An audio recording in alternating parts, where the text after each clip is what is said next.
We have enough for a quorum with some others on the way, so we'll go ahead and get going. I'm sure nobody has anything to do on a Friday in July, but we'll go ahead and get going here.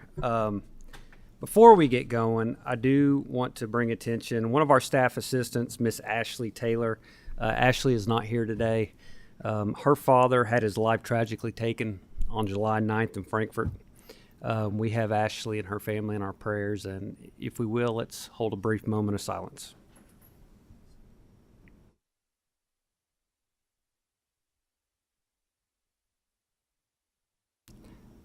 Thank you. If you will, we'll call the roll. Senator Rocky Adams. Senator Carroll. Here. Senator Douglas. Senator Neal. Senator Nemes. Present. Senator Thomas. Representative Blanton. Here. Representative Burke. Here. Representative Fleming. Representative Lockett. Here. Representative Riley. Representative Sharp. Present. Representative Stevenson. Vice Chair Howell. Here. Co-Chair Storm. Co-Chair Bowling. Here. Thank you. And now we'll ask for a motion to approve the minutes of the June 15th meeting. Got a motion and a second. All in favor? Aye. Any opposed? All right. Minutes are adopted. And at this time, I think we have our first presenters already sitting at the table. Before we get going on that, I'm just going to give a brief summary of kind of where we started, how we got here today. During the October 2022 meeting, the Legislative Oversight and Investigations Committee requested the staff investigate a fire and escape at the Jefferson Regional Juvenile Detention Center on August 27th, 2022. On November 11th, 2022, a riot occurred at the Adair Regional Juvenile Detention Center. Then, during its November meeting, the presiding Legislative Oversight and Investigation co-chairs discussed the investigation included 7 other regional juvenile detention centers. So this report marks the culmination of 9 months of work by this committee on oversight of juvenile justice. And we've got the presenters at the table, and if you will, please introduce yourselves for the record. Hello, I am William Spears, and this is Jeremy Skinner. All right. As a co-chair said, this investigation was expanded to include all 8 juvenile detention centers, which typically hold youth awaiting trial or diversion. This presentation discusses the study's 11 major objectives. We had one main objective to identify the cause of incidents at 2 detention centers. We had 10 additional objectives to evaluate different areas of the Department of Juvenile Justice. On August 27th, 2022, 2 fires were started at the Jefferson Detention Center, and 1 juvenile escaped and was found in a nearby neighborhood. The primary issue appeared to be using a building that was previously a youth development center, which has a different level of security. After the Louisville Metro government defunded its detention center in 2019, the Justice and Public Safety Cabinet entered into an agreement to detain Louisville youth and renovate the Rice Audubon Youth Development Center. The facility needed $49,000 worth of work before opening and an additional $284,000 through 2022. The second issue is a breakdown in supervision that allowed a juvenile to smuggle a lighter into the facility. Based on internal reports, the youth was not properly searched during intake. After setting a fire in her room, she was unsupervised and started a second fire in the day room. While staff responded, a second youth was unsupervised and broke a window before scaling a fence. There also appeared to be staffing challenges. Of the 9 staff disciplined for the event, 3 were social workers or social clinicians who typically provide counseling or mental health services. Youth workers, who are commonly called correctional officers, typically supervise youth and provide security services. Using social workers instead of youth workers points to an acute staffing challenge. The COVID pandemic also reduced staffing. In May 2020, there were 14 vacancies of 23 allocated positions. By May 2023, there were 19 vacancies. We're going to summarize our recommendations, but full versions can be found in the summary of the report or on the pages indicated. We recommended that DJJ continue to ensure JRJDC policies and procedures are updated so the new management team can address staffing, supervision, and building security concerns. On November 11th, 2022, a riot occurred at the Adair Regional Juvenile Detention Center. A youth worker unlocked the cell door to provide toilet paper to a juvenile, who assaulted the worker and inflicted multiple skull fractures. The juvenile used the worker's key to release 2 other offenders who were part of a Louisville gang. These offenders unlocked 32 other cells, eventually resulting in multiple physical assaults, sexual assaults, and property damage. The day before the riot, 5 juveniles transferred from Jefferson broke sprinkler heads, which flooded cells, units, and the building. One offender pulled a sprinkler head because he was agitated after being restrained earlier by the assistant superintendent. The assistant superintendent was accused of using excessive force, but the cabinet's internal investigation could not substantiate the allegation. The investigation did not include an audio recording where the youth cries and screams. The same assistant superintendent attempted to turn the water off, but inadvertently turned it back on. The wet floors appeared to be why the cell was open to provide toilet paper.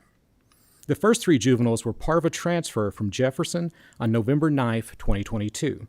DJJ decided to move them on November 8th after a failed fire alarm test. The 3 youths were not separated because intake staff did not have time for a proper intake and could not identify their affiliations. The booking system includes areas to identify gang information such as descriptions of tattoos and photographs, but it does not have required fields, is not designed to generate reports, and is used inconsistently. If information had been entered consistently, staff may have been able to identify the security risk despite the time frame. There were 3 recommendations related to the riot. First, the center should continue to work with law enforcement to receive training related to gangs and minimizing the effects of gang affiliations.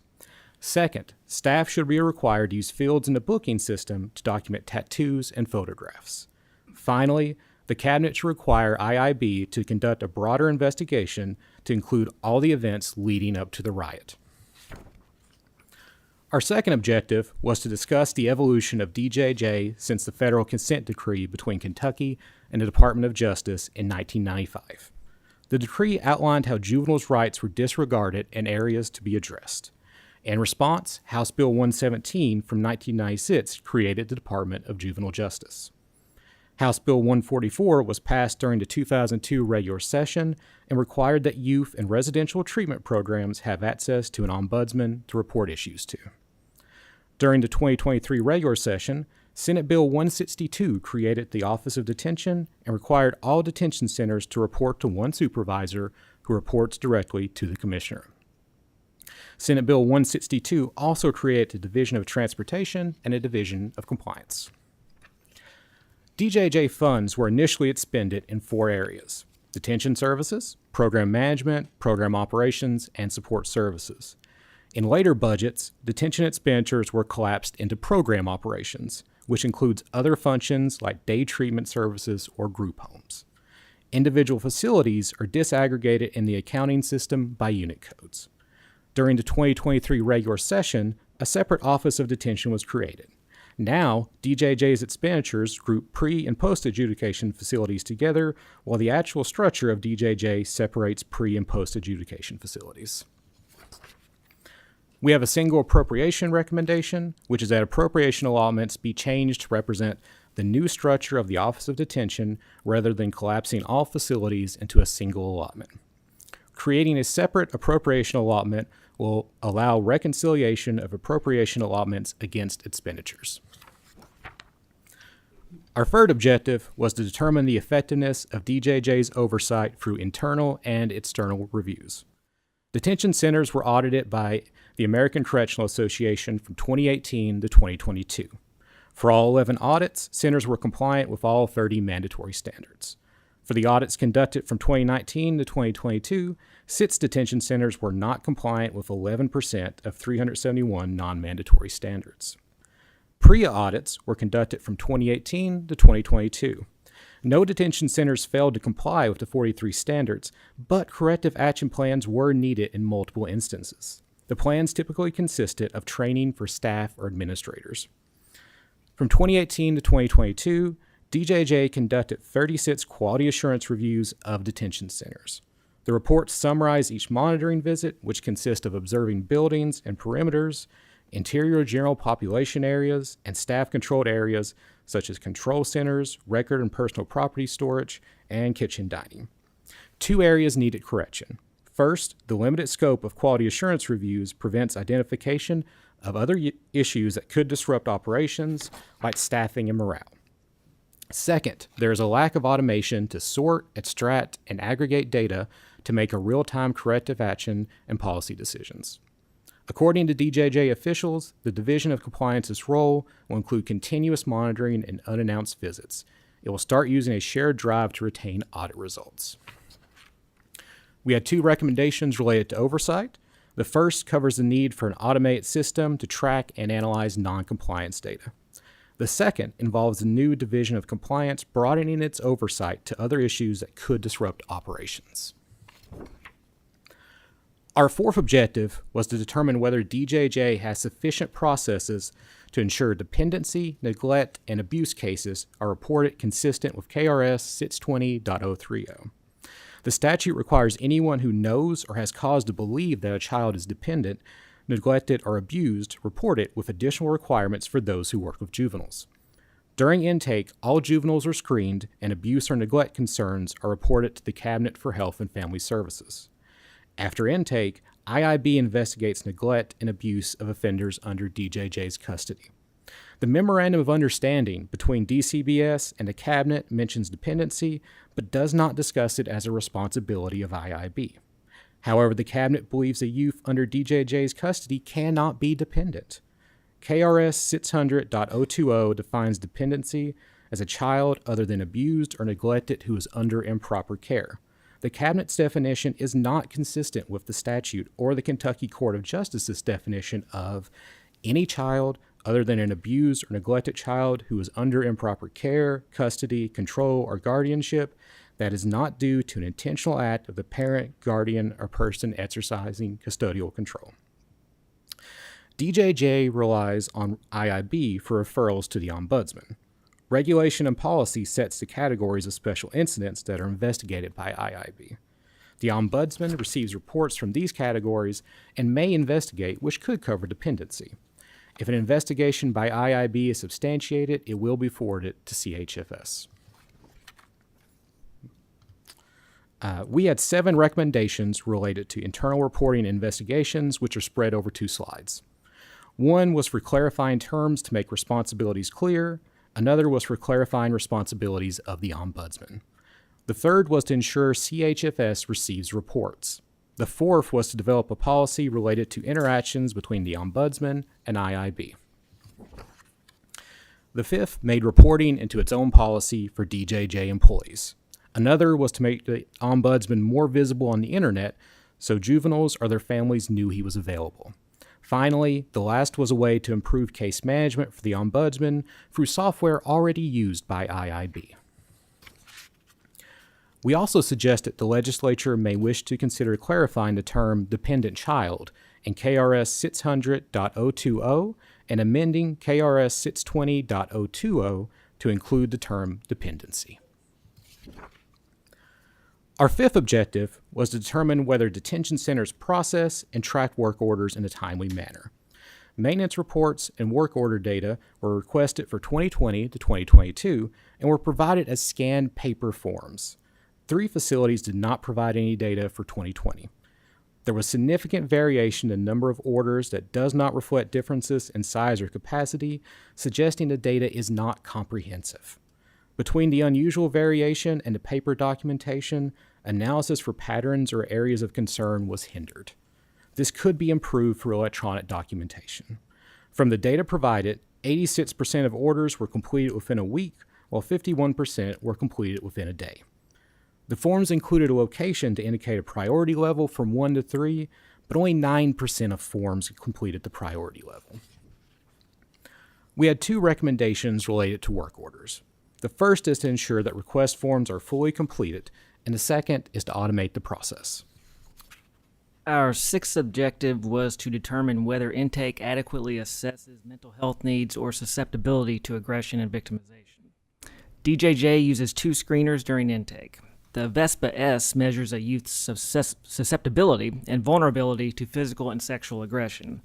The MAISY screens for health needs and emotional distress to flag use for further assessment or intervention. 3 facilities, Boyd, Fayette, and McCracken, provided screeners for 2018 through 2022.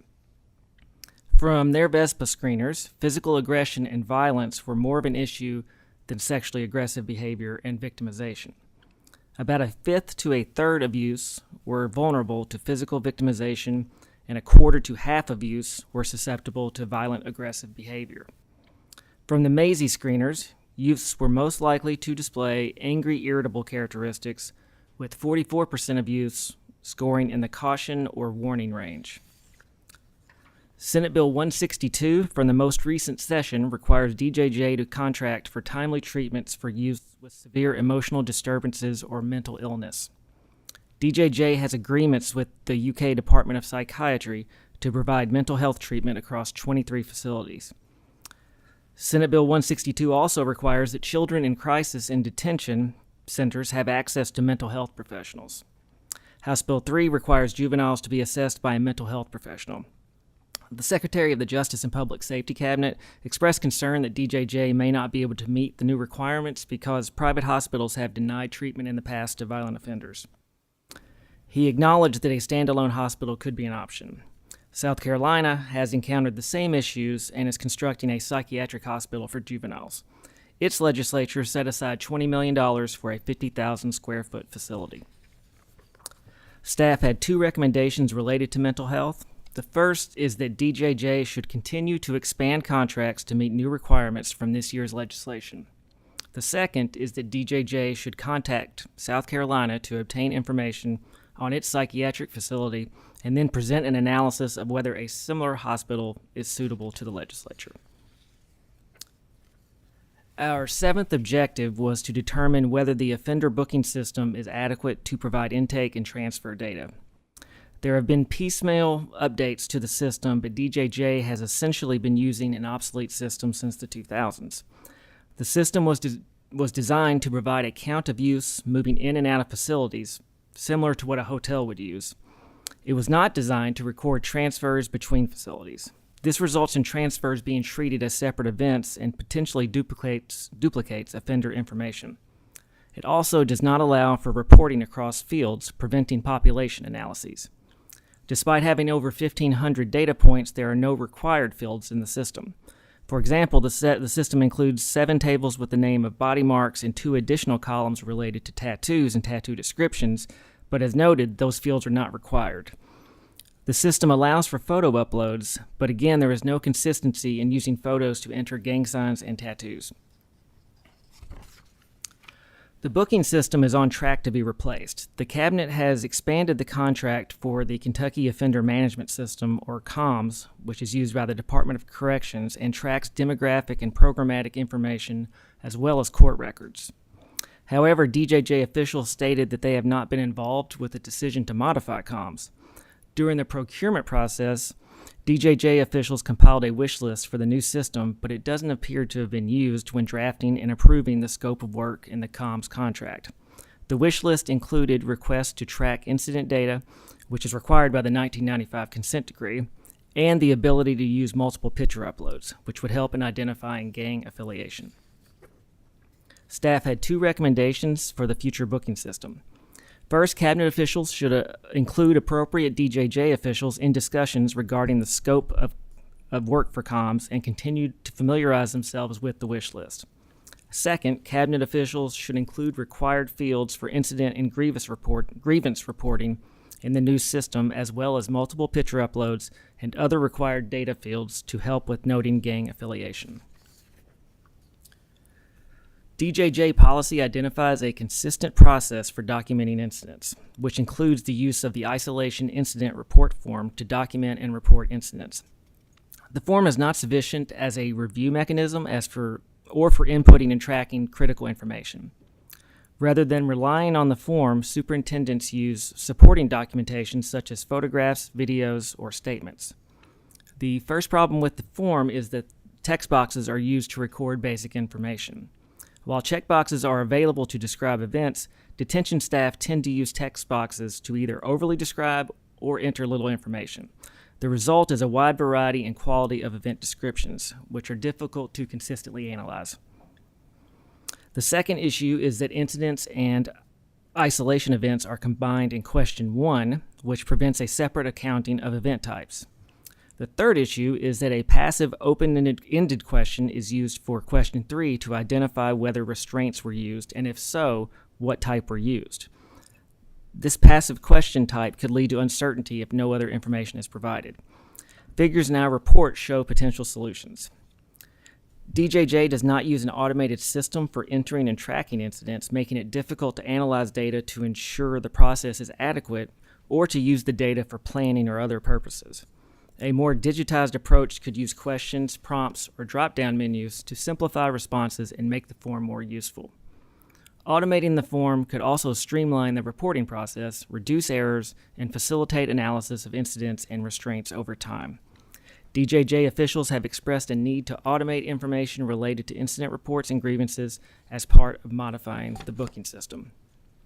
We had 2 recommendations related to the template. The first is that the system should be automated to help track critical information from incidents. The second is that DJJ should evaluate 2 policies for consistency and then update the form. Our 9th objective was to identify staff and superintendent concerns at the detention centers from 2018 through 2022. Staff concerns were based on a review of 82 grievances and 101 exit interviews. Superintendent concerns were based on a review of monthly superintendent reports. From staff grievances, the main issues were pay, scheduling, diversity, and staff conflicts. Pay complaints included doing hazardous work despite being a non-hazardous employee. The diversity issues included racial slurs and remarks about a coworker's sexuality. Staff also found 2 grievances that did not appear to have been reviewed, which can undermine the process. From exit interviews, the most common reason for leaving was that the employee found a better job. The superintendent monthly reports had issues that made them difficult to analyze. They relied heavily on text boxes, and 6 categories combined subjects, making it challenging to discern whether the comment applied to one of 2 subjects. For example, concerns and comments are in the same field, so it's not always clear if superintendents are concerned about a topic or if they are just mentioning it. The most common concerns were understaffing, with direct line staffing mentioned as a problem in about a quarter of reports, and all other staffing being mentioned in a third of the reports. The report has 4 recommendations related to grievance and exit interviews, and 1 recommendation related to superintendent monthly reports. For the staff side, DJJ should ensure all grievances are reviewed at least once, monitor shift changes and mandatory overtime, monitor grievances and exit interviews that detail poor interactions between staff, and monitor hazardous employees working in non-hazardous employees working in hazardous roles. For the superintendent side, DJJ should automate monthly reports to ensure consistent and accurate completion and revisit the form to reduce the use of text boxes and eliminate double subject fields. From 2018 through 2022, there were 113 discipline reports involving 93 staff, with 16 staff members disciplined multiple times. Of the 113 disciplinary actions, 75% involved a youth worker. However, an additional 12% involved a social service worker. In one example, a social service worker was terminated for not providing proper supervision of the youth that started the fire at the Jefferson Center. This is typically assigned to a youth worker, and PREA standards only consider security staff and staffing ratios. 56% of the incidents had an IIB investigation associated, indicating that it involved excessive force or inappropriate contact or communication with the youth. Of the 64 IIB investigations, 34 were for excessive force or a similar violation. 40% of the actions resulted in suspension, 22% resulted in written reprimands, and 14% resulted in dismissals. The most commonly cited violated policies were policies related to ethics, the code of conduct, restraints, and general security guidelines. We had 2 recommendations related to disciplinary action. The first is that DJJ officials should ensure that employees in social worker or similar classifications receive training for additional duties they may perform. The second is that officials should evaluate policies and subjects cited in discipline reports for additional training. To summarize incidents at detention centers, staff requested reports for all facilities from 2018 through 2022. All incidents were analyzed from 5 of the facilities, while incidents from 3 of the facilities had to be sampled due to issues with the forms. This resulted in staff reviewing over 5,000 reports. The reports were difficult to interpret because they were submitted as scanned documents and often had missing pages, handwriting that was difficult to read, pages out of order, and incomplete responses. As a result, it is unlikely that DJJ analyzed incidents in aggregate, or that DJJ could use these documents to do analyses in the future. It was common for the same youth to appear in multiple incidents. For example, Fayette had about 1,700 reports for only 536 youths. Incidents commonly resulted in isolation, ranging from about 11% of incidents at Campbell to about 66% at Fayette. Injuries were relatively uncommon, ranging from about 5% at Warren to 21% at Jefferson. Detention staff could select multiple event checkboxes for the incident. The most commonly selected events were other and use of isolation, though physical restraints were also common. The common use of the other option, combined with inconsistent text boxes, makes it difficult to determine what incidents looked like. Staff also reviewed the locations for violent events, and those were considered to be assaults on staff or other youth.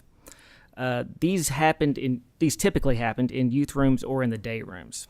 When restraints were used, Aikido techniques were generally the most common. However, handcuffs were used more often in McCracken. We had one recommendation from our incident analysis, which was that as DJJ updates the incident form, it should ensure that data are consistently entered, tracked, and analyzed to identify areas that need to be addressed through programs or training. DJJ agreed or partially agreed with 29 recommendations and a matter for legislative consideration. It disagreed with one recommendation. This was that the cabinet officials and DJJ should make available to CHFS the may investigate incidents which appear to fall under dependency. They argued that all investigated findings are provided to CHFS, and they disagreed with the definition of dependency. This concludes our presentation. We will now take questions.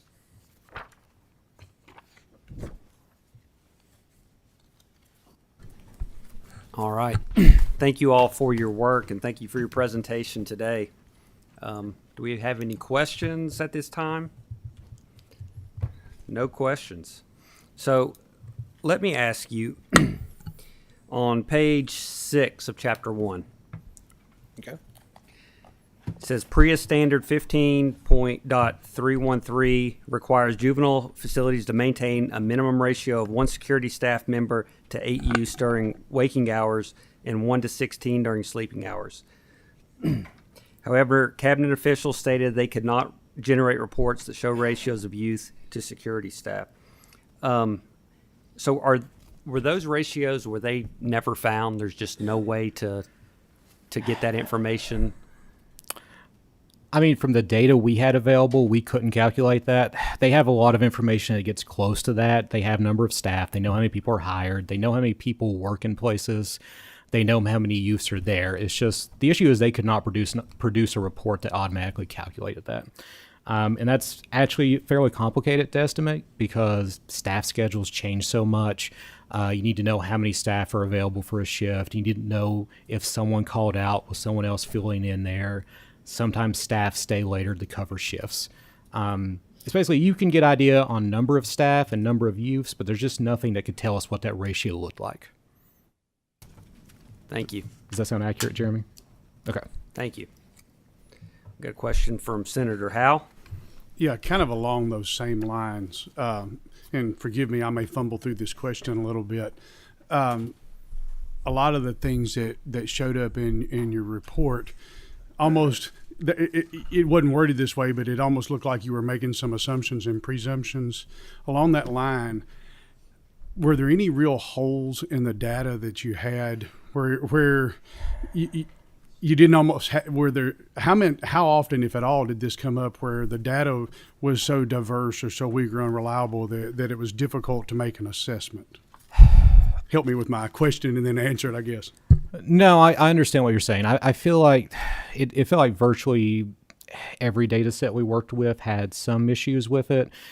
And part of in a lot of cases, they have the information. Incident reports are probably the most notorious for us in the office because the information is there, but it's not in a system. It's hard to interpret. There's missing information on ever so often in reports. It feels like pretty much everything we looked at, there was a lot of missing information.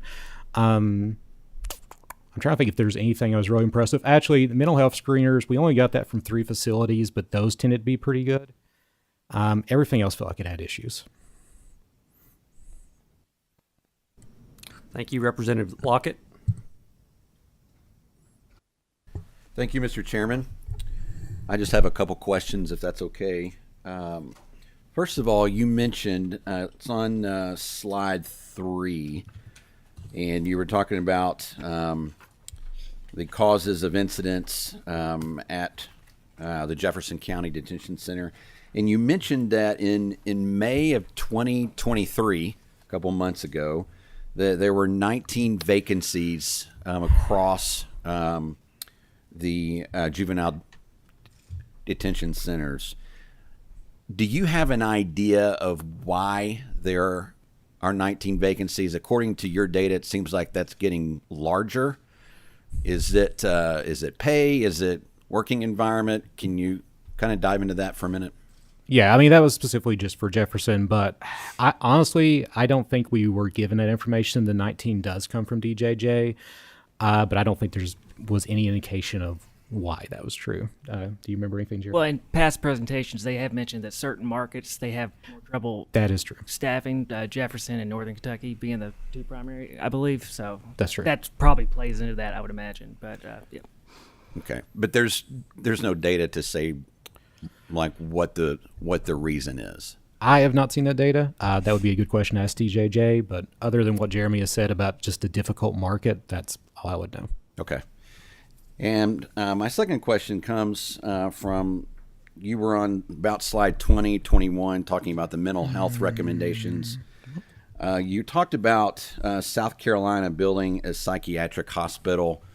Are they the only ones in the United States that have done that or that are doing that? The person who researched that is not here today. As far as I know, that's the only one I'm aware of. I can't 100% confirm no one else has done it. I did a little bit of research on my own, and I didn't see any others. We should probably check with her when she gets back to be sure. Do you have any idea what data points or what led South Carolina to make that decision? We have that information. I don't know it off the top of my head. I can look and see if we have it in our records. Okay, thank you. Let me make a note of that. Thank you, Senator Thomas.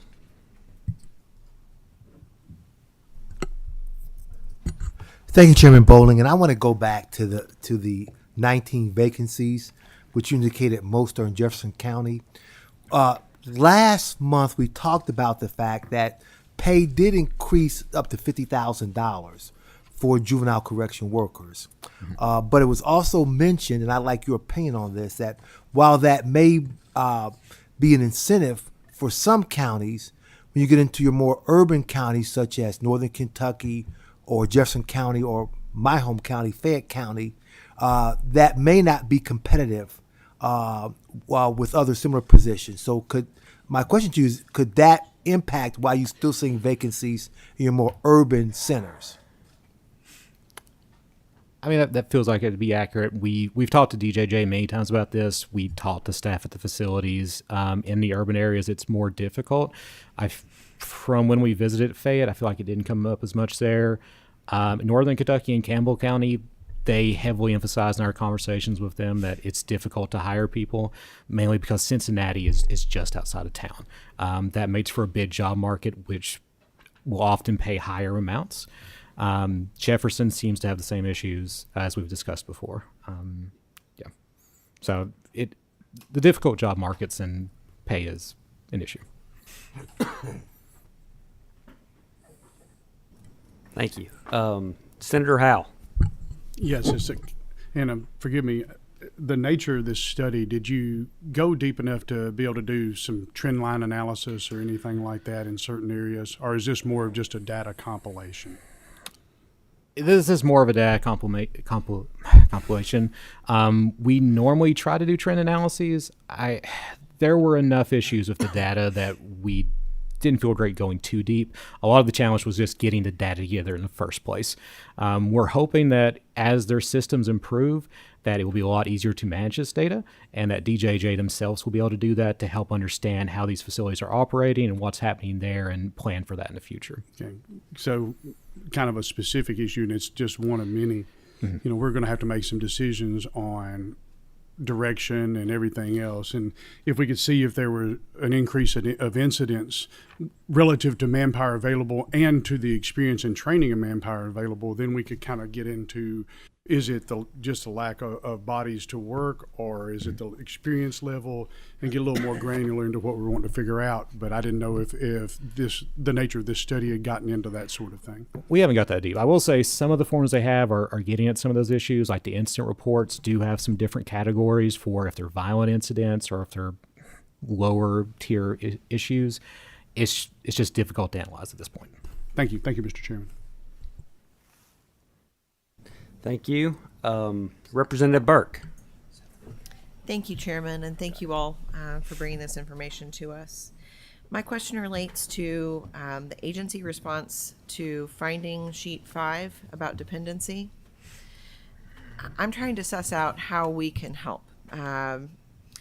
Particularly, my question relates to the notion that a child is not dependent because they're in the custody of DJJ.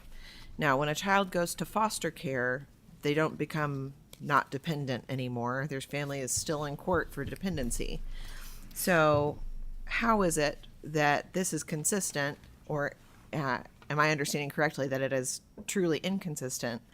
And beyond trying to make the definitions match, are there any other things the legislature can do so that those families will get services so that if the juvenile is released, they don't come right back into the system?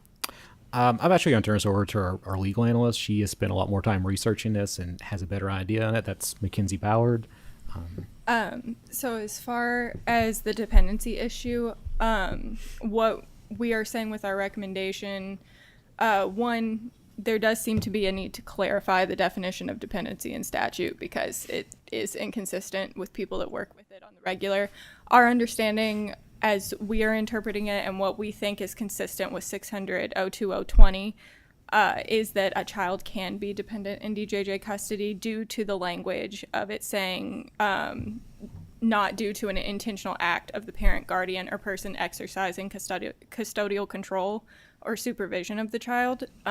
Because it's saying that intentional act, it seems to be beyond just a custody issue. It seems to be an actual incident that occurs. Thank you. So is it your all's position then that the legislature does need to act to clarify those definitions so that DJJ can properly refer these to DCBS so that DCBS can be involved with the families? It would be our take in the report, yes, that there does need to be a clarification. It's a matter for legislative consideration that there maybe should be a clarification there, seeing as there are different takes on it. From people that are familiar with it. You know, it's not just a layman, it's people, obviously there's some misunderstanding there or lack of clarity there even within DJJ itself. So I appreciate your answer. Thank you. Thank you. Senator Carroll. Thank you, Mr. Chairman, and I want to thank all the staff members that worked on this report. A massive undertaking, and from your comments, I think obviously very frustrating too. And I don't know that I can say that I'm surprised on the information. Having trouble compiling and extrapolating anything from it from conversations that I've had even with the secretary. And I think it's very clear that there were issues there, and I'm sure there are issues that still remain that they're working on. But help me understand a little bit, if you can elaborate some on the information that was missing. Did did you all are you concerned about the sheets that are missing, or were most of them critical parts of reports, or any pattern that we should address, or and is it consistent throughout the years? Did the reporting process get any better? The information that you received, the reports that you received? I wouldn't say there's a strict pattern in it. From what you're saying, it makes me think most about the incident reports, which to me feel like the most important part of this, because you're describing what is going on in the facility and how they're reacting to it and the issues they're seeing there. There's just no patterns to what is missing. It is a little concerning, because that is the best way for superintendents to understand what is going on. And a lot of this detail seems like it gets put into the narrative of incident descriptions. Sometimes there's just not a lot in there, which is its own problem, because if they're relying on that to understand what's going on, you just don't know what's happening. So if something went wrong and there's a little detail, the superintendents are missing out on that. And then sometimes you have a ton of information, which just makes it harder to parse through, and it takes time. And these people are already busy. They have tons to do already. So anytime it is harder to do the process, it's worse for them. I don't know. I feel like generally we just had a concern anytime information was missing on incident reports, because it's all useful. There's some ways to use all of it, but just to cap it, there's no real pattern to it. But it is a little concerning that whenever it's missing. You want to? Did you all? We received a lot of complaints back during the working group during those weeks about reports not being forwarded up the chain of command. Were the reports that you all reviewed properly signed off on through the entire chain of command? Did you find many that stopped at the facility level and didn't make it any further than that? That's a difficult question, because part of that we didn't look at. In terms of signing it off, we didn't document that in a data analysis. From the ones I looked at, they pretty consistently were signed by at least one supervisor. We didn't ask if it went beyond that, for example, if they went above the superintendent to higher up in DJJ. Of the ones we saw, they looked pretty consistently signed off. And one final comment on the inpatient treatment with mental health and juveniles, and I know this is something that Secretary Friedlander and his staff have been working on, and we've had the conversation more than once about the need for Kentucky to build our own facility. If there are not going to be any other options, that's something that we're going to have to consider. But I do know that the cabinet is working with a particular hospital. An institution at this point, in hopes that they will be developing a facility. And I guess that part of all of this is what's been the most shocking and the most disappointing, but it reaches beyond DJJ. It reaches into the Cabinet of Health and Family Services. Recent reports of kids sleeping in offices, which has been going on for a while. And then throughout this process, we heard of kids that are obviously mentally ill, confined to cells simply because there was no place else to take them. And out of all of this that we've looked at, the one thing that I feel like has to be the priority in all of this is to deal with those kids and make sure that stops happening in our Commonwealth. And I think that's something we all agree on, that but it's not just as simple as saying that. We've got to find the facility, and if that doesn't happen quickly, we are really going to have to take a close look during the session and to determine if it's time to budget money to create a facility, to be operated by the Commonwealth. Thank you, Mr. Chairman. Thank you. One quick question. Do we have full reports of the incidents that happened, internal investigations from Jefferson and from Adair? Do we have full reports on those? Have we been able to view those? We do have those.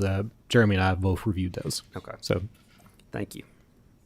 And that's all I have. I appreciate the presentation today. And at this time, I think we'll have some representatives of the Department of Juvenile Justice come to the table.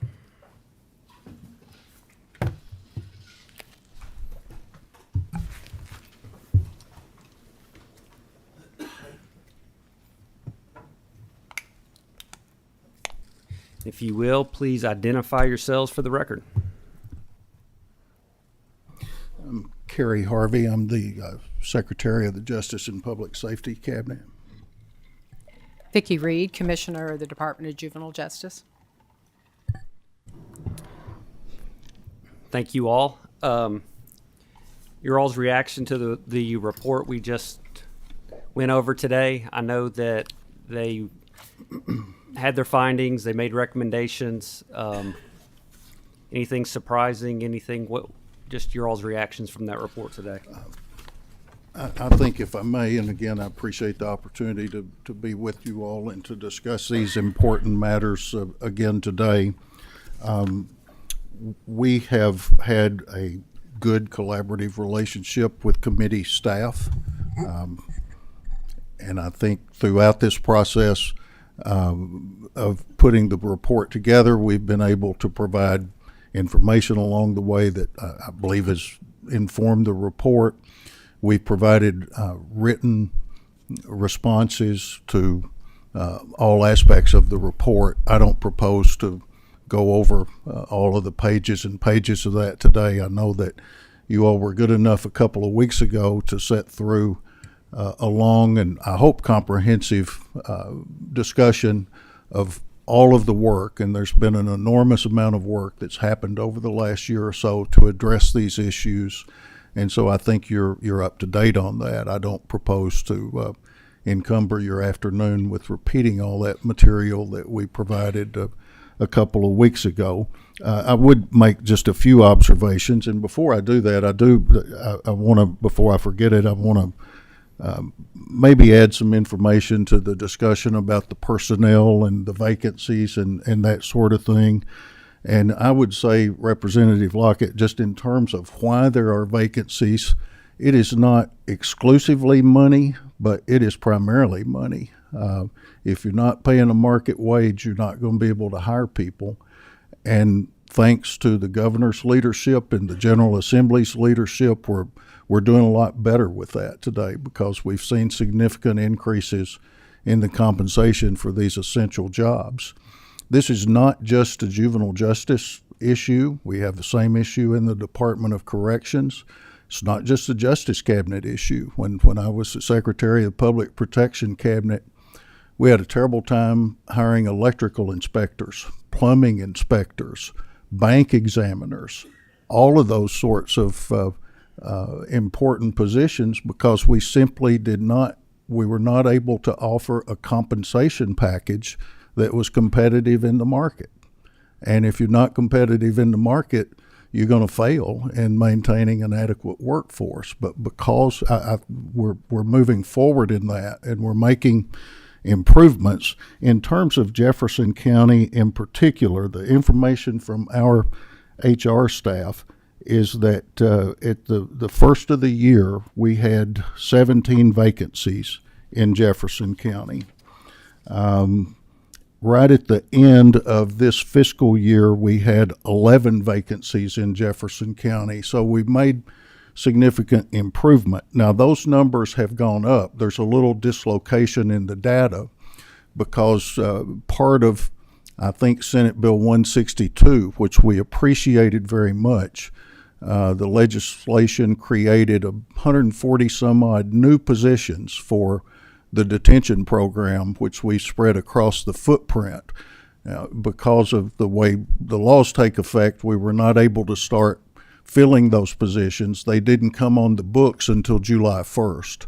So that's why you have a little a blip in the data, because we just got a big group of new positions on the books that we just were able to start hiring for July 1st. But generally, the staffing at the detention facilities has improved significantly since the first of the year, since the governor took the action that he had taken to increase salaries, and since the General Assembly provided funding to continue those increases. We've seen, I think, improved staffing at all of the facilities, as I've said before.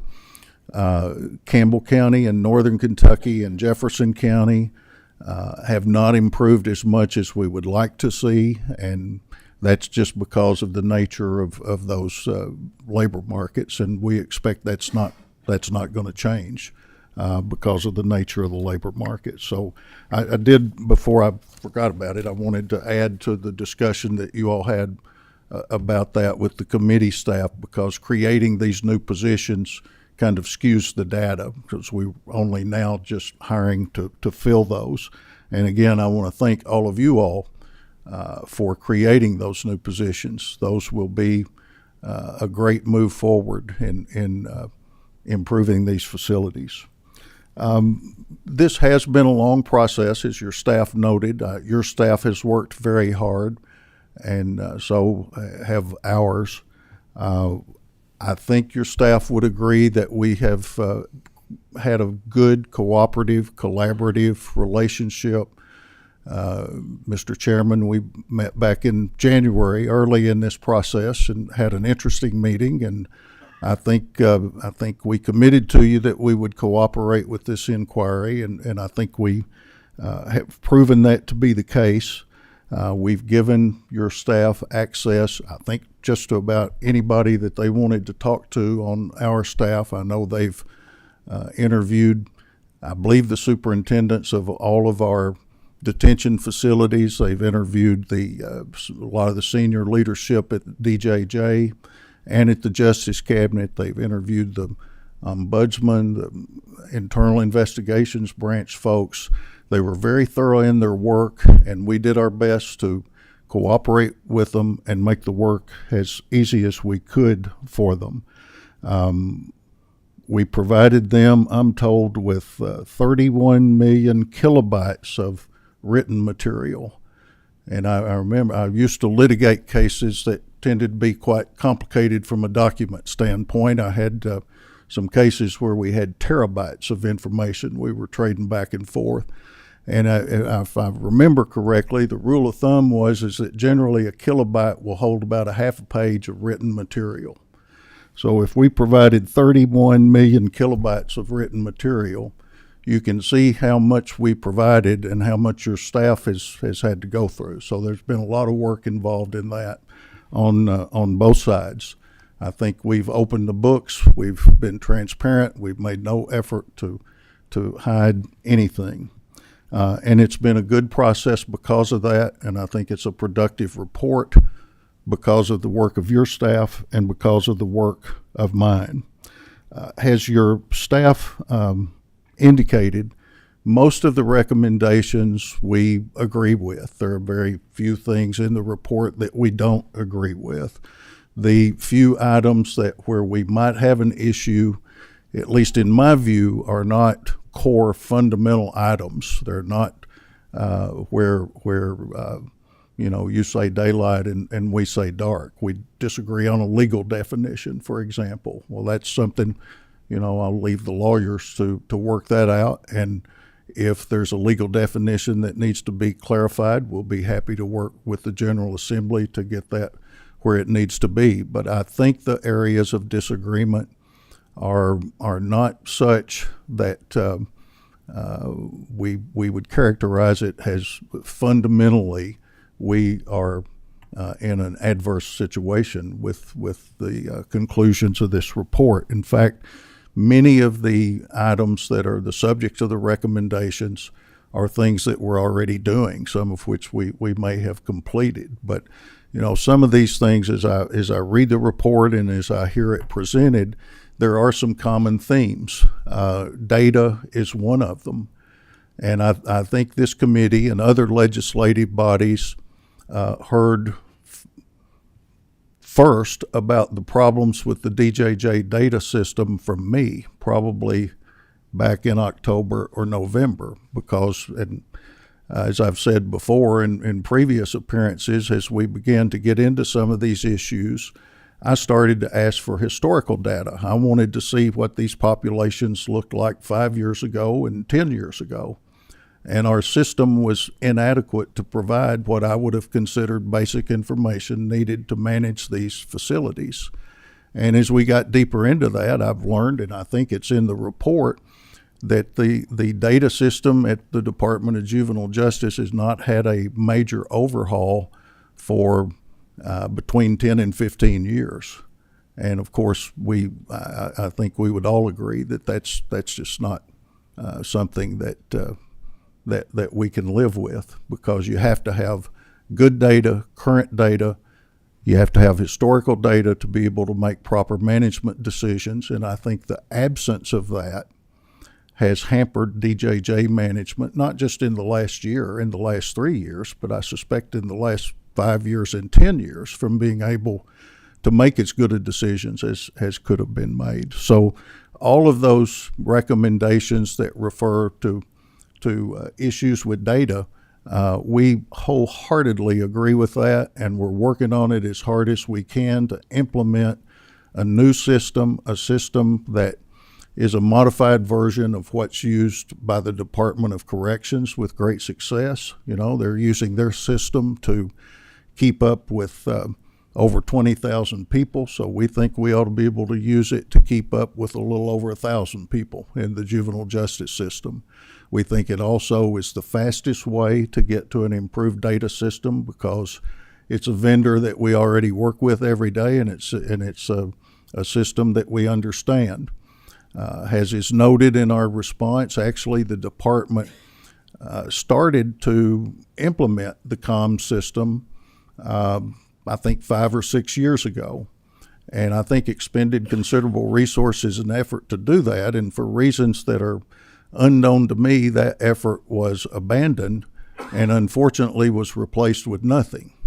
But at any rate, a good portion of this report, I think, deals one way or another with these data problems, and we're well on the way to fixing that. The staffing problem we've talked about every time that I've had a chance to visit with you good folks, either in a setting like this or privately.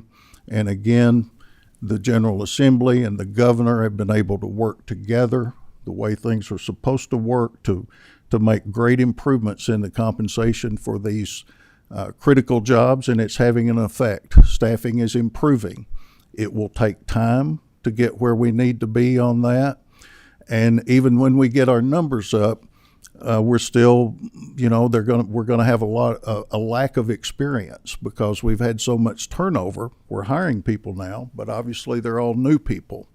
So we're on the road, but we're not where we need to be on that. There was some discussion about these mental health issues, and Senator Carroll and I had discussions about that as along with Secretary Friedlander during the session. Again, I don't know if the first time you heard about it was from me, but I remember back October and November appearing before various legislative groups and talking about what a desperate need there was to solve that problem. And I think one thing that I believe everybody ought to be able to agree on, everybody, from the executive branch to all of you good folks to every judge in the Commonwealth of Kentucky, we all ought to be able to agree that no child should ever, ever, ever be put in a detention facility simply because there's no place else to put them. But as we sit here today, that's still going on. So and let me say, that is not a Department of Juvenile Justice issue, because we take who is sent to us. The Department of Juvenile Justice, if a police officer shows up with a child and a detention order signed by a judge, the Department of Juvenile Justice has no choice but to take them and house them and do the best they can with them, whether they have terrible physical disabilities or medical conditions or severe mental illness. So that's something, again, I know we can all agree no child should ever be detained, because that's the last resort. There's no place else to put them. And so we're committed, and I know you are too. I know the governor is. I know we're going to work together to get that issue resolved. But it will take some work, and we appreciate the discussion about what they're doing in South Carolina. I'll be right surprised if they can build that hospital for $20 million. We'll see about that. But But we don't rule anything out. We're willing to work with any stakeholder. We certainly want to work with the legislature. There's nobody that wants to solve that problem more than we do, because we know it's not right for the kids, but we also know it's not right for our staff, because it just is an unreasonable expectation on juvenile justice detention centers to think that they can adequately care for a severely mentally ill child. That will never be the case. It will never happen. So we want to solve that, but at the same time, we approach this with some humility, because in the Justice Cabinet and in particularly in the Department of Juvenile Justice, we're not the experts on how you properly treat severely mentally ill youth. You know, there are other people in the Commonwealth and in the government that know a lot more about appropriate treatment for those sort of issues than we do. So that's why, you know, I'm not anxious to jump out and say this is exactly what we need to do, because we're not the repository of the greatest expertise there. But we certainly want to work with everyone and with those that do have the expertise to solve that particular problem. Again, I don't propose to go through every one of these recommendations. You have our written response. The greatest majority of them we agree with. As we reported to you a couple of weeks ago, we have done an enormous amount of work in the last year. We appreciate more than I can express the governor's leadership and the General Assembly's leadership to provide the resources to improve our operations and improve the lot of these juveniles who are in our care, and to increase our ability to protect the public safety, because that's a critical aspect of this operation as well. I'll say, as I always do, because I think it's important and it's true, we've made a lot of progress in the last year. We're not finished. We're not where we need to be. There's a ton of work that remains to be done. We will need more legislative changes. We will need more resources. And I would just say that this, you know, we are working very hard to build a performance culture, a performance organization, an organization that has a culture of excellence.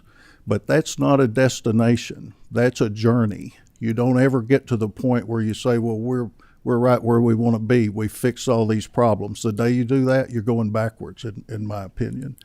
So I think we're on the road, and we appreciate the fact that you're on the road with us, but we have a long way to go. I think this inquiry that your committee and your staff has conducted has been beneficial. It's been thorough. Again, I compliment your staff on the work that they've done and the way that they have approached it. We'll be happy to answer any questions. Commissioner, you have anything you want to say? Thank you, Secretary. Let me go back to the Adair incident. And I believe there was 8 youth that were in the Jefferson County facility. A fire alarm failed or a test failed, and they had to abruptly be moved to Adair. Is that correct? Yeah, if you'll permit me, I was personally involved in that, and I can give you a little bit of an explanation on that. We saw in the reports, I think, from the August incident in Jefferson County, sort of buried in that report was some issue about some of the fire suppression mechanisms, for want of a better word. I remember that day very well. Commissioner Reed was in my office, and my chief of staff was in my office, and we were talking about that. We got our primary facilities person on the phone. We had him go to Jefferson County immediately. I think he was maybe in eastern Kentucky that day to test those fire mechanisms. He reported that they were not working as they were designed to work. And I remember I asked him, I said, well, in your opinion, with this defect, is it safe to keep juveniles in this facility? I asked him a direct question, He gave a direct answer, and the answer was no. And I wish that had not been the answer, because that really put us in a predicament. With that answer, I don't think we had any choice but to move those kids out of that facility. But we knew that the other facilities were going to be bearing a big burden, and a lot of that burden fell on Adair County. So the decision's made for whatever reason to move those 8 individuals.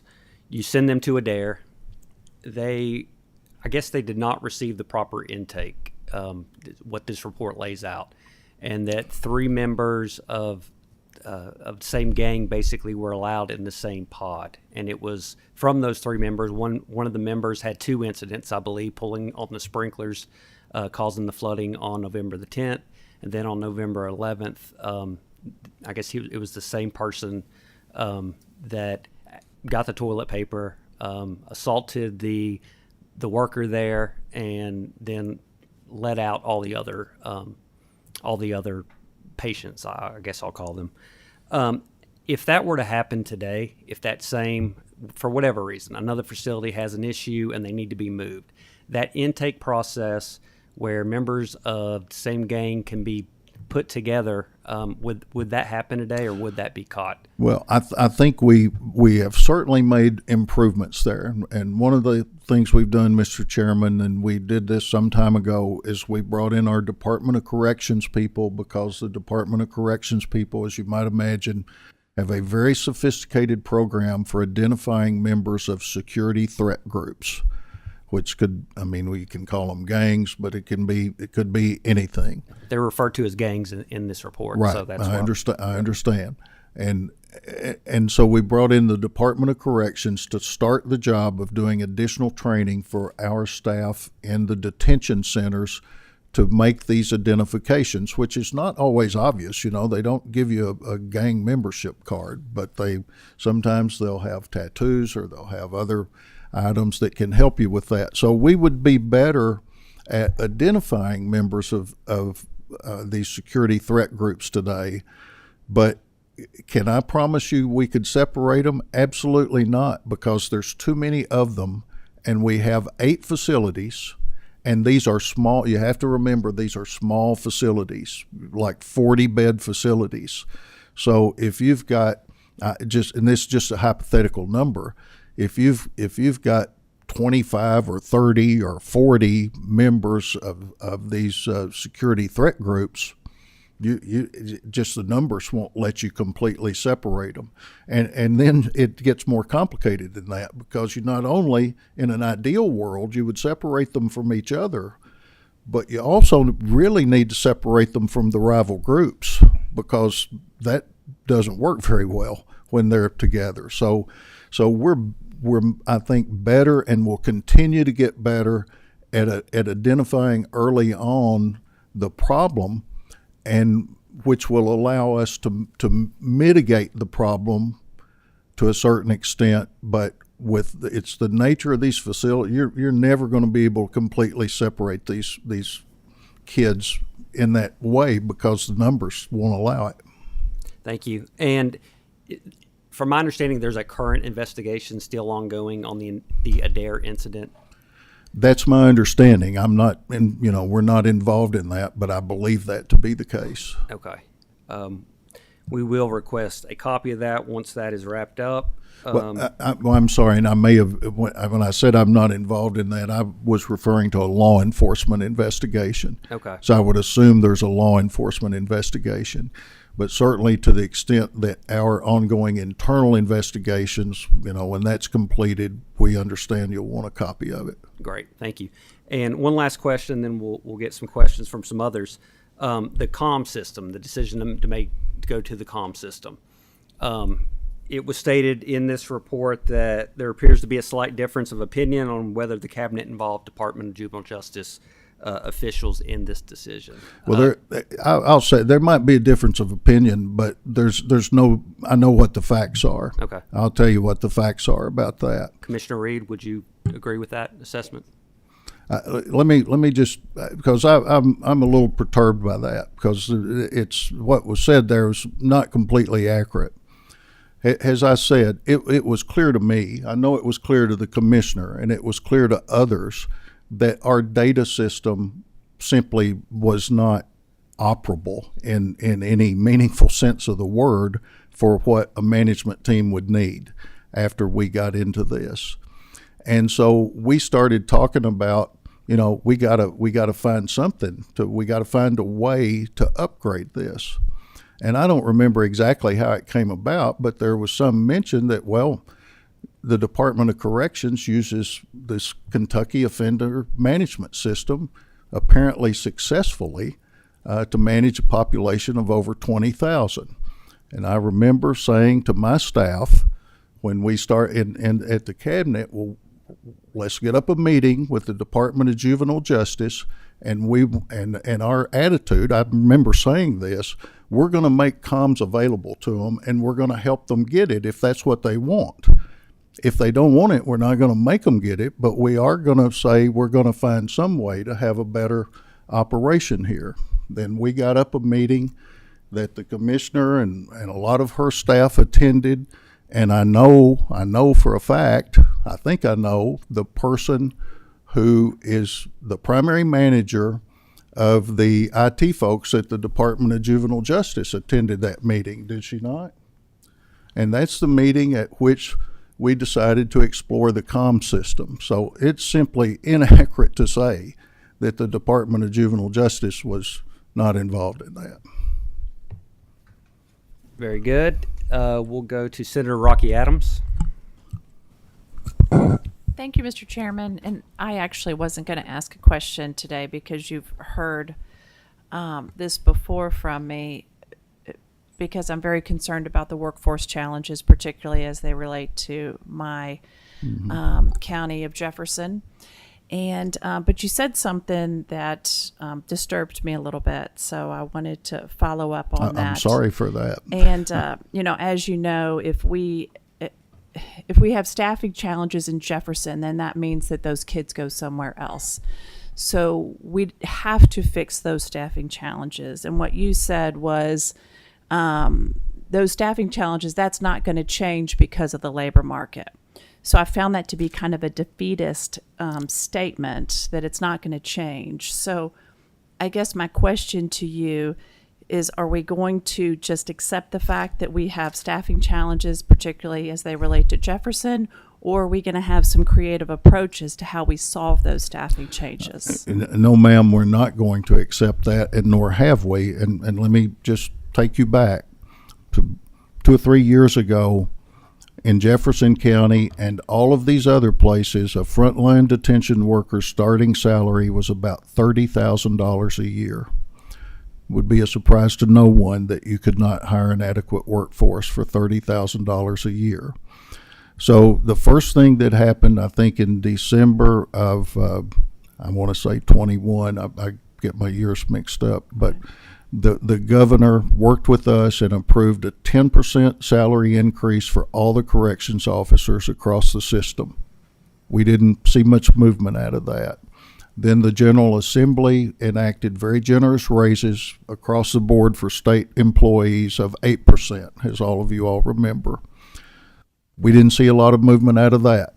The following October, because we were not accepting where we were, we got together and we got some really smart HR and budget people, and we figured out ways to reprogram some dollars, and we provided some additional money, and we got the starting pay up to somewhere in the low 40s probably, and we started to see at least improvements in retention and a little more interest in some of these jobs.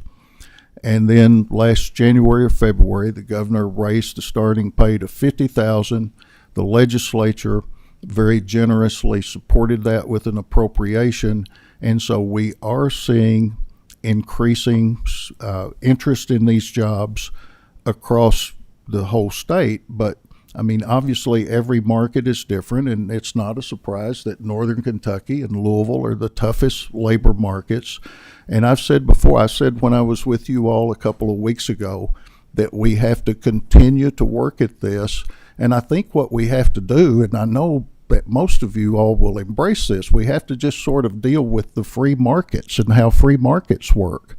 You know, I think what I said before is you can't go in to try to buy a Cadillac with Chevrolet money. And so the way we have to approach this, Senator, I agree with you that we have to use every creative tool we can think of to recruit in colleges, to recruit in high schools, and we're doing that. You know, I think that there's all sorts of things we can do to try to be creative, but it's always going to come down to a competitive compensation package. I believe that because I believe in the way markets work.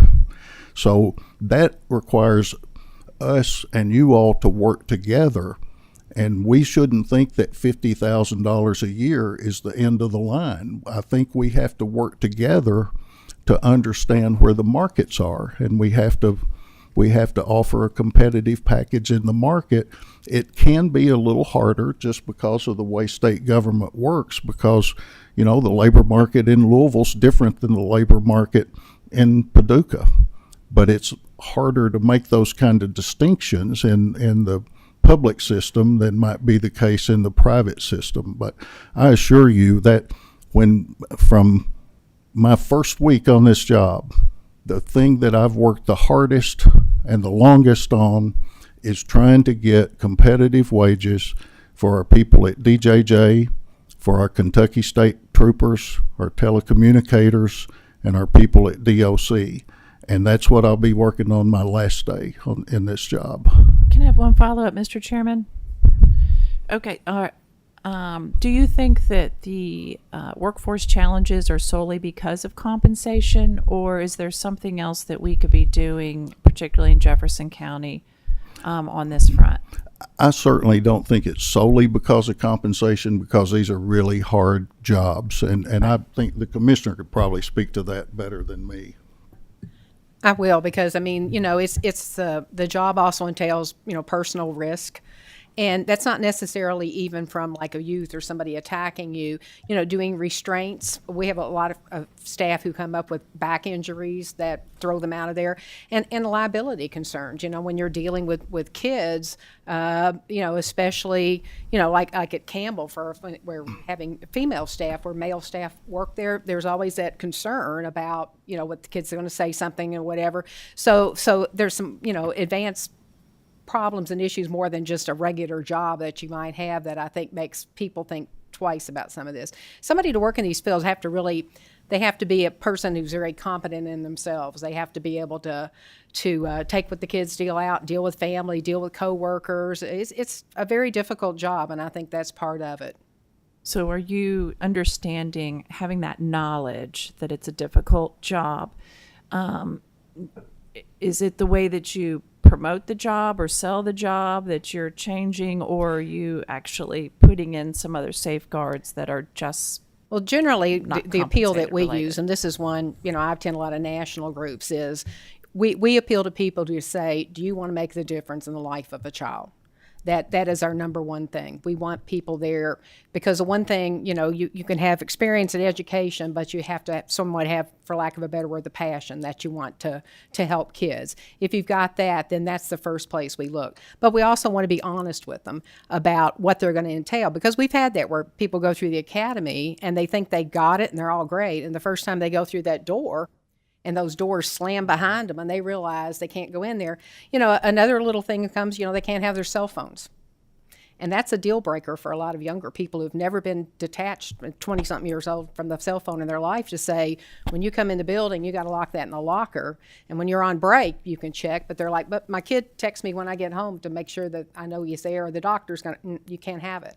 And so that's another barrier too. So we try to balance it with the realities, but we definitely do want people who want to come in and do good things for their kids. Well, we're here to help, so because we want to make sure that we fill those workforce challenges, help you fill those workforce challenges. Thank you. And I would just say, if you would, you know, follow us on Facebook and Twitter. If you've seen that, we're always putting our ads out there and have done a really good job. We've hired recruiters, we've done radio ads, we've done things that we've looked at. There's nothing we won't consider.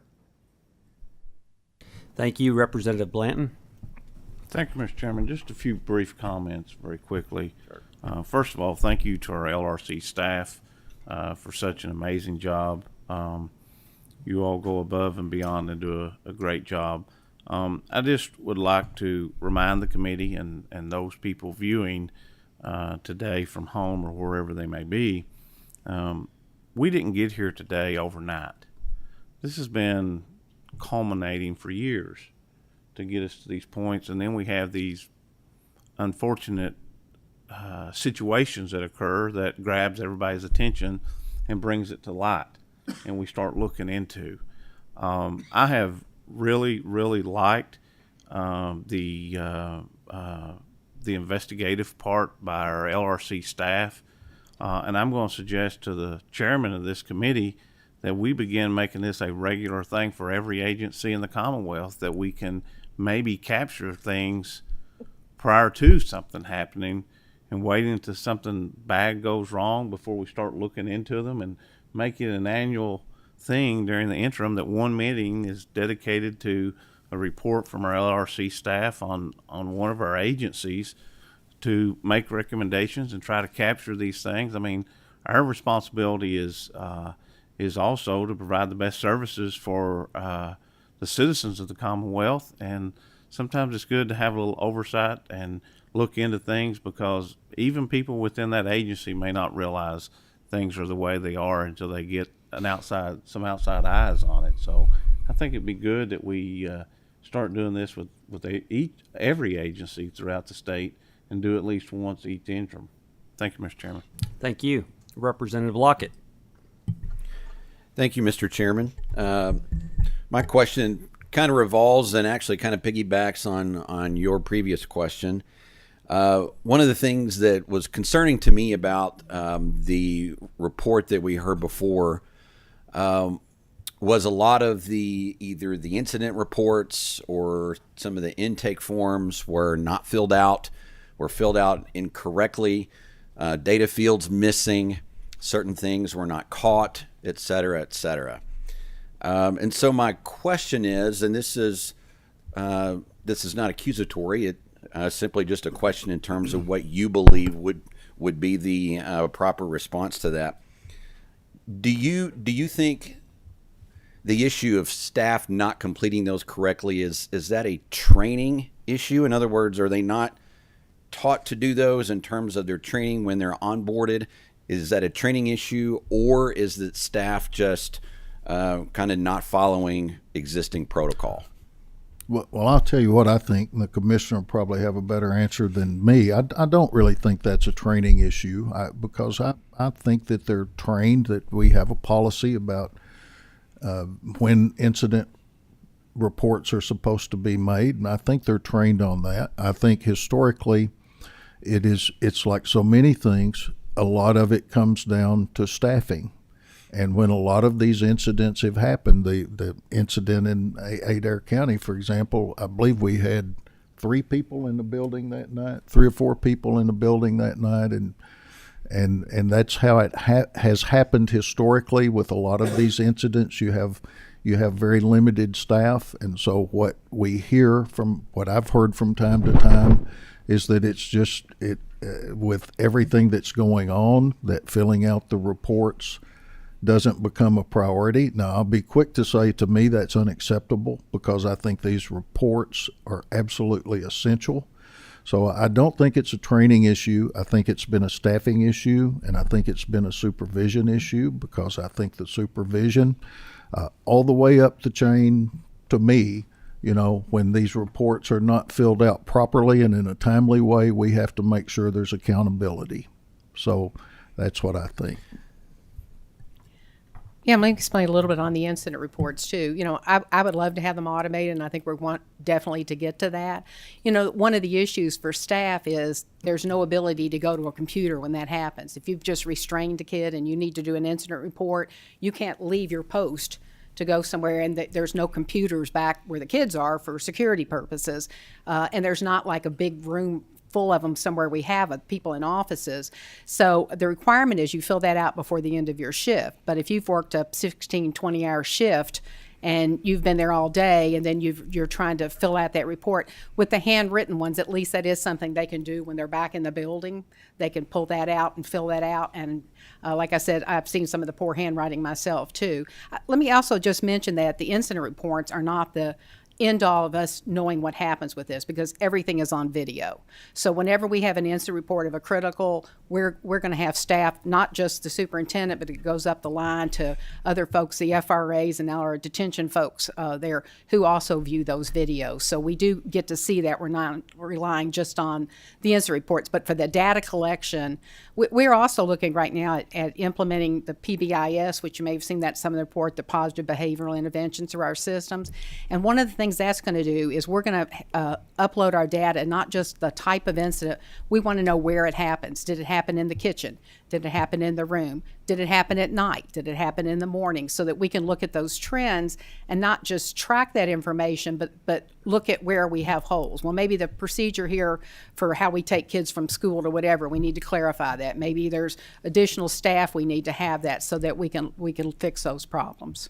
I would certainly agree that, of course, you know, whether it's filling out forms, whether it's doing those reports is vital in terms of not just moving forward, but vital in terms of hopefully being able to stop other incidents. And, you know, in every other field, whether it's DJJ, whether it's somewhere else, data collection is important, and emphasizing that to employees. And I know a 16-hour shift, a 20-hour shift, that's probably the last thing they want to do when they leave, but it's important in terms of getting that information right. And I would encourage you to emphasize that to them.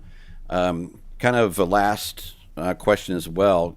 Do you, in your opinion, do you feel like had prior forms been filled out correctly, had prior intake been done correctly, do you believe that the two incidents that we looked at today would have been avoidable?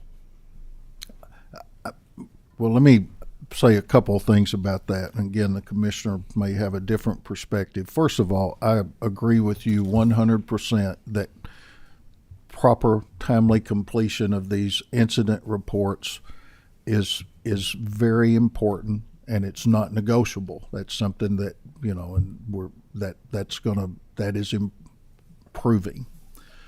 I don't think that would have prevented the two incidents we're talking about. I mean, the issue in Jefferson County, you know, we're using a building there that was not designed to be a detention facility, which has created a lot of problems. And we also just, you know, to be candid about it, there were some basic failures to follow the well understood policies in terms of the intake of one child and what happened after that. And so while as important as these incident reports are, that would not have prevented that. I mean, let's face it, when you put somebody in any kind of custody, the most basic thing in the world is you have to do a thorough search of that individual before they go into, whether it's a juvenile detention center or a jail or whatever it might be. And there was a failure in Jefferson County, and that's what started that chain of incidents. Adair County is a little bit more complicated. I think you heard the situation with the kids from Louisville being moved there, and there was one of our staff people opened the door of one juvenile who was a very, very violent, dangerous young person, and that's what set off that. Now, I don't want to minimize the importance of this data collection and the reporting and all of that, because I think it is critical, and I think more broadly it can inform all sorts of management decisions that will be better informed if we have that information. And it's also a part of the accountability process. You know, I want to do everything we can do to properly compensate our staff and to treat them the way they ought to be treated and to treat them better than they've been treated. They're doing a hard job and they're great people. But when it doesn't go the way it's supposed to be, there's got to be accountability too, because that's part of the improvement process too, and incident reporting is a big part of that. Thank you. We've got 3 more questions, and before we do that, though, I am going to entertain a motion that we adopt the staff's report. Got a motion and a second. Please call the roll. Senator Rocky Adams. Senator Carroll. Aye. Senator Douglas. Aye. Senator Neal. Senator Nemes. Senator Thomas. Representative Blanton. Representative Burke. Aye. Representative Fleming. Representative Lockett. Aye. Representative Riley. Representative Sharp. Aye. Representative Stevenson. Vice Chair Howell. Aye. Co-Chair Storm. Co-Chair Bowling. Aye.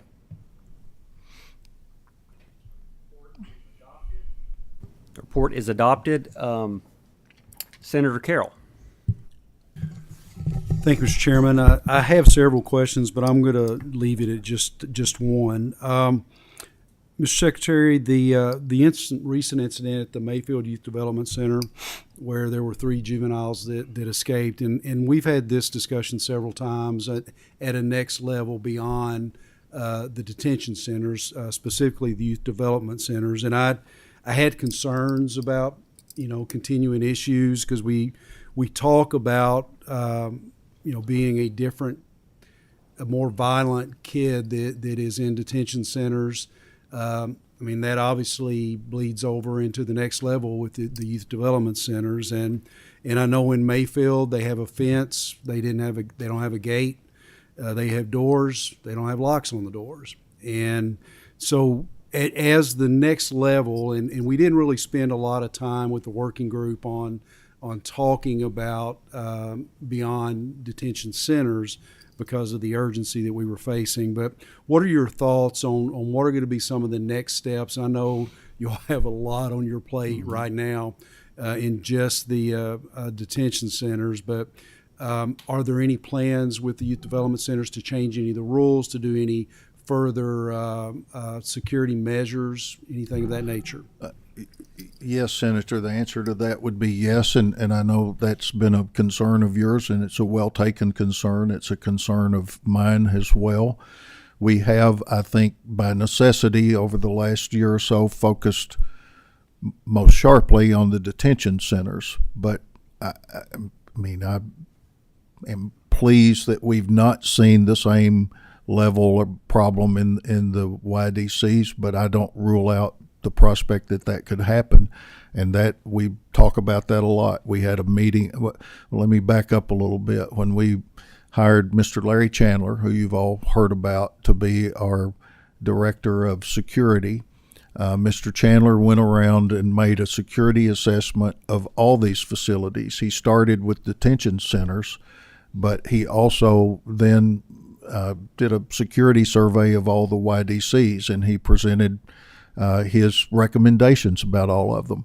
The department has been working on how to implement those recommendations and look at what they agreed with and what they didn't agree with. And we had a meeting just in the last week or two to go over that, and I think they agreed with almost everything he suggested.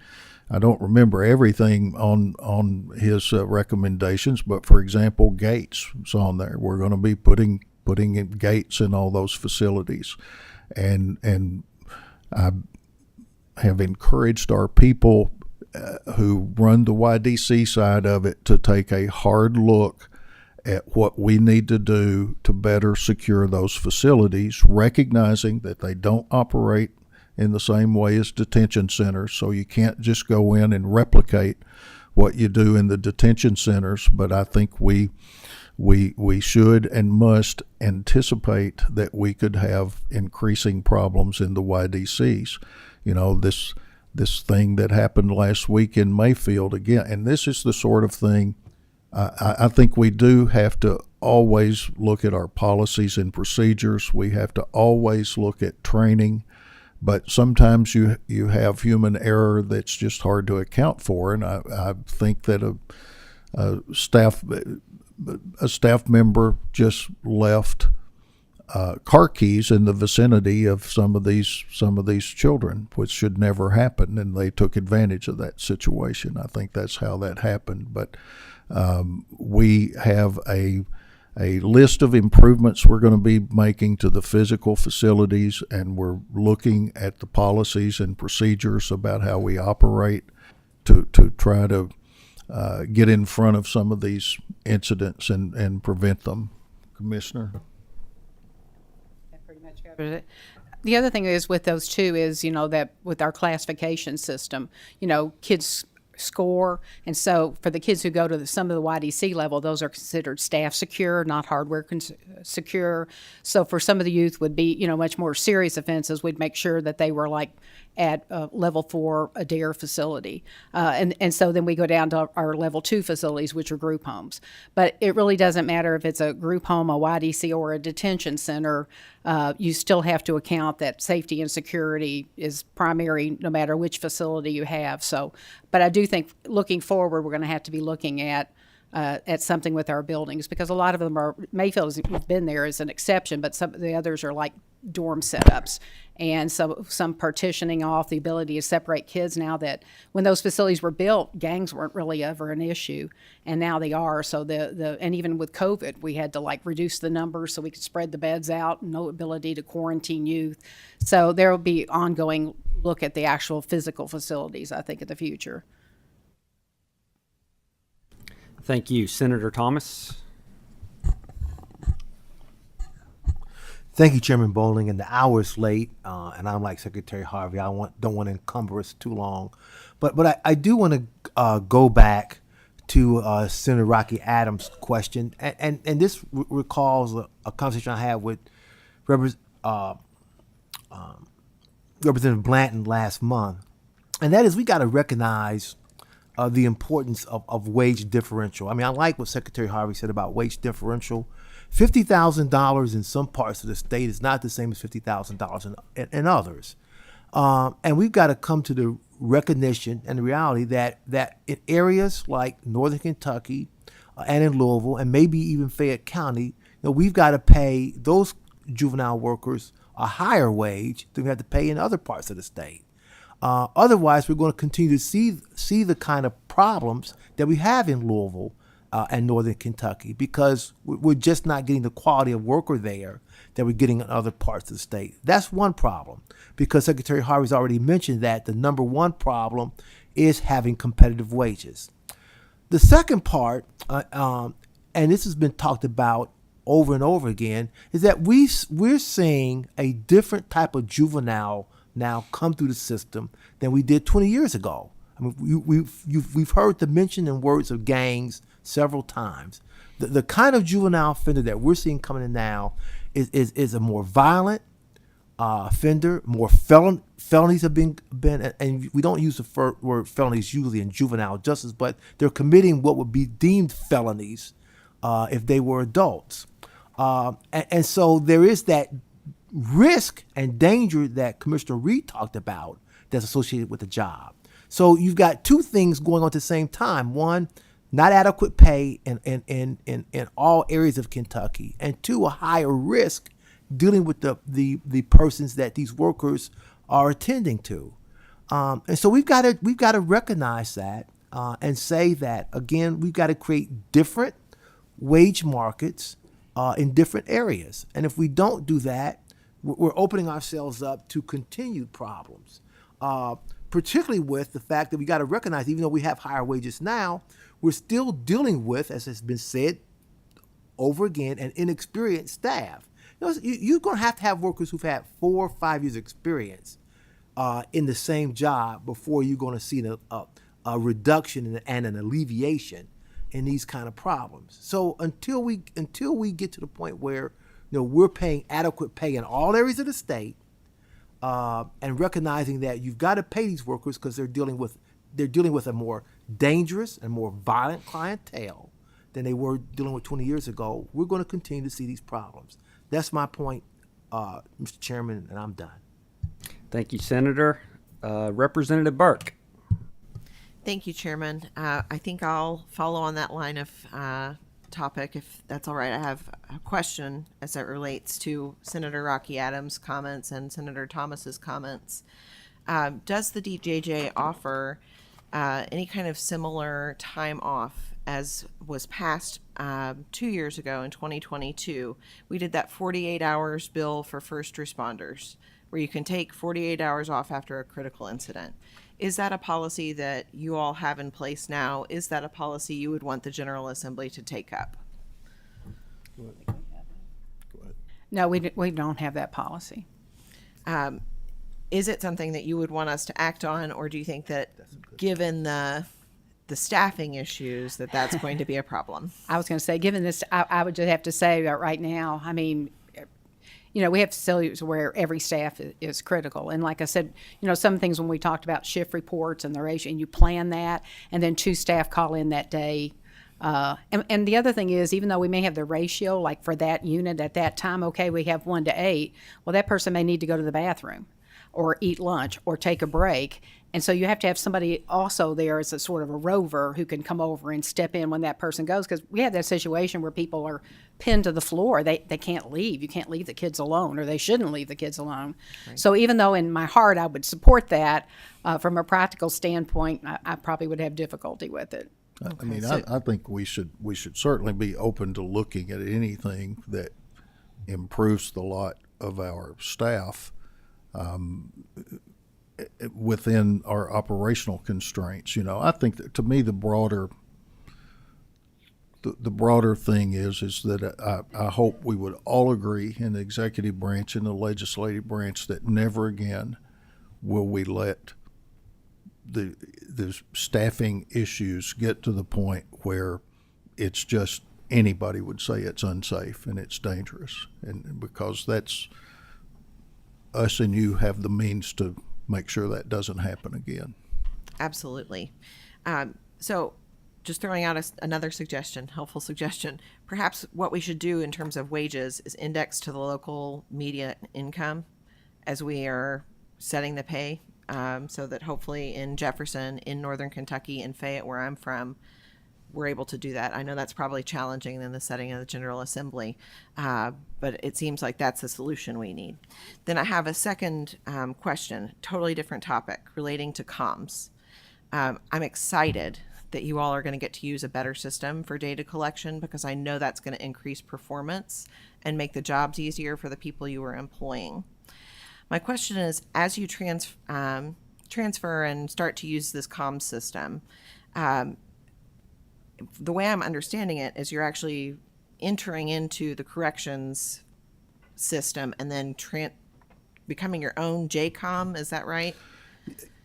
Yes, ma'am. The way I understand it, and I'll probably get in trouble because I probably don't understand it very well, but we've got some smart people back here that do if you want to talk to them. But I think we won't completely be we won't become a part of the corrections comms. I think the vendor offers a module to add on to the existing software package system that is designed just for juvenile facilities. So it'll be its own package designed to deal with juvenile facilities. Is that close?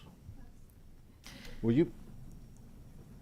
Now you get the right answer. So thank you. And as she comes up to give us that, yeah. But the concern that I'm bringing this question up around is the information about juveniles being in a system that's accessible to corrections officers around the state. So if you can speak to that, that'd be appreciated. Yep. So that was definitely one of our concerns in looking at this. And I will just preface this with, I am not an IT expert. I'm just on the purchasing side of this. So that's my level of understanding of how this works. But essentially, Marquee, the company that is working with us, they have systems for multiple states. And they're primarily used for adult offender management. In Kentucky, we use them for corrections. But it's almost like buying sort of an application, and then they customize it to the data that you're looking for. So in this case, to speed up this process, they will essentially take the version of that application that we use for corrections, make a copy of it, and then of course there's going to be fields that have to be changed to accommodate the different operations of the two types of facilities. But they'll make it so that they can crosswalk them. So if there ever is a situation where you would need to transfer data from the juvenile system to the corrections system in case of a youth transferring between the systems, that'll be possible, but they'll operate independently. So corrections officers won't be able to access data in the juvenile system and vice versa. We're just using it as kind of a jumping off point, and then customizing it for juvenile justice. That's excellent. Thank you so much. That's Rebecca Norton. She's the budget director at the Justice Cabinet. All right. Well, I see no other questions at this time. Thank you all for being here today. Thank you for your testimony. I'd like to thank staff for this report, for their work the last 9 months in compiling all this. I know you left no stone unturned, and we certainly appreciate it. The Commonwealth does. You guys are an asset to this state, and I do sincerely thank you for your work. Our next meeting is Thursday, August the 10th at 1 o'clock, and I will entertain a motion to adjourn.